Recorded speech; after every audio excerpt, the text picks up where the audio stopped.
My dear friends, I was not interested in posting any video regarding the present scenario in our banking industry, but recent videos and conferences, lectures given by Shri C.H. Venkatchalam and Bandlish forced us to present the retirees' views in public.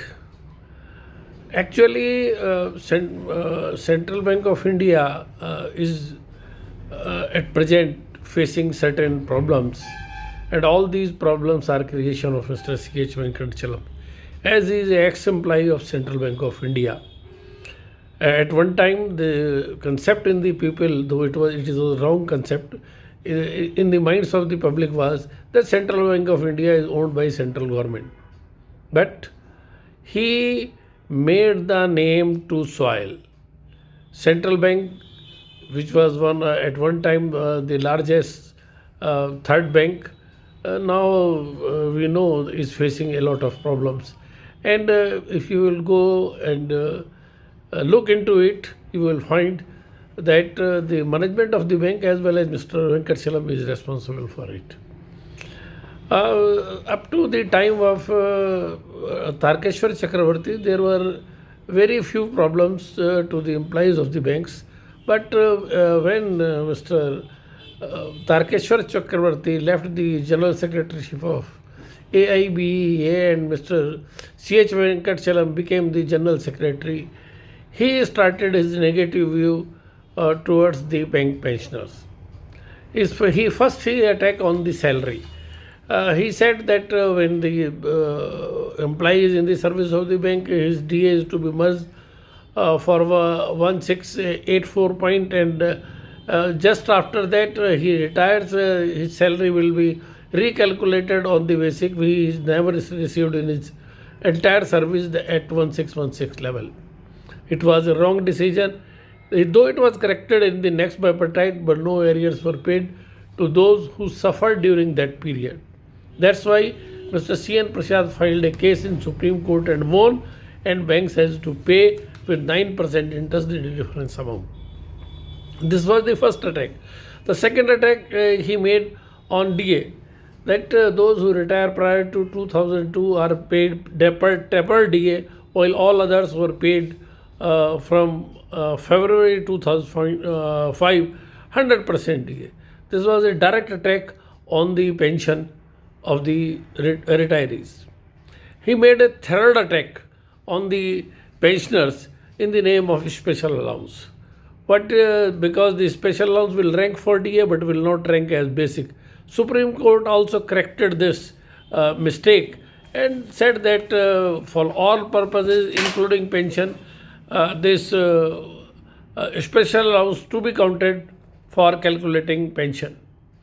The fourth attack he made on the retirees on medical insurance. That the very clearly DFS said that from staff welfare fund medical insurance be given to both employees and retirees. But maybe it does not mean that it is not meant for the retirees. The pension fund 25% is landmark for the bank pensioners, but never and none of the bank paid it on account of C.H. Venkatchalam, because there is a caucus working in between Mr. C.H. Venkatchalam and the IBA. And all the wrong decisions, all the fraudulent settlements have been done.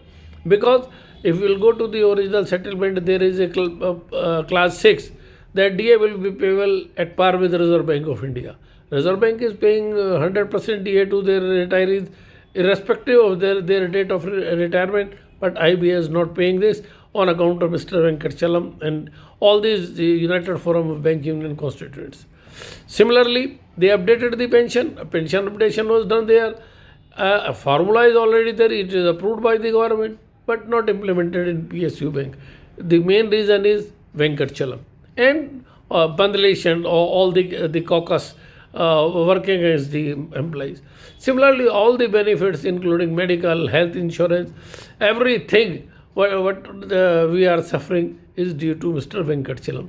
So we and he's not he cannot be a member of the working union, but made him as working union honorary member. He became the spokesman of the union. All the unions, all are afraid of him. Why, I don't know.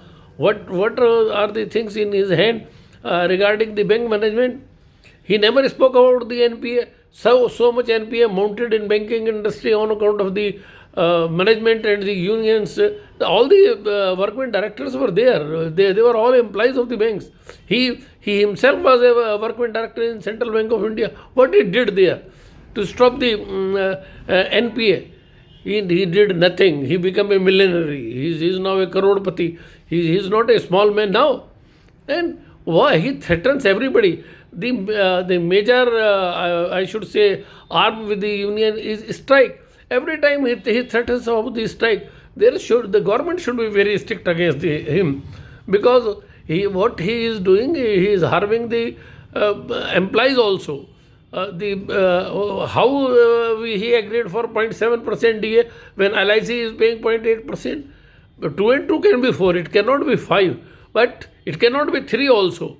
How he calculates, how he manages everything to do?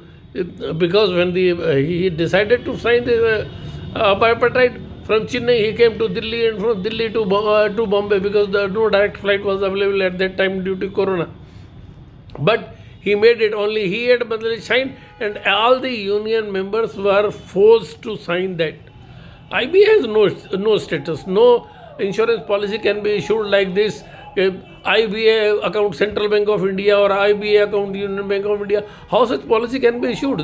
How a account can be with the IBA? This is totally a bogus, illegal, and I should say a fraud played with the retirees. They are paying the premium. The policy should be either in the name of their bank or their name. It is not. It is none. IBA is, we never worked for IBA. Why IBA? It is only a caucus which is working in the banking industry, and we should expose him, and we should go to the court against it, and we should not believe him. He is a first class lawyer. Every time he lies, and his followers like S.C. Jain, Acharya, and others, they are also lie before the retirees. What they have done in the meeting was for the discussion of the medical insurance. The general secretary is talking about the DA better, as well as the ex gratia pension, which were never discussed. Those things which were never discussed and never came in black and white, either with the IBA or the union. They are claiming that this is not the first time that Mr. S.C. Jain played a foul. He played foul so many times. So all the retirees, activists, they should bear all these things in mind, and should make their own forum to fight it, because we got the registration of AIBRF in Trade Union Act, and he never, Mr. Jain, I am particularly taking the name, Mr. Jain never tried to take a seat of negotiation, because he follows Venkatachalam only. And this is the ill fate of the bank retirees. So I will now be ready to fight, and without fight we will not get anything. Otherwise, the 12th bipartite negotiations will start. 5 days banking will be there. There is no problem in it. But pension updation and that is your DA problem or your medical problem, all will remain as it is. So now be ready to fight. This is the message to all. Thank you. Thank you very much.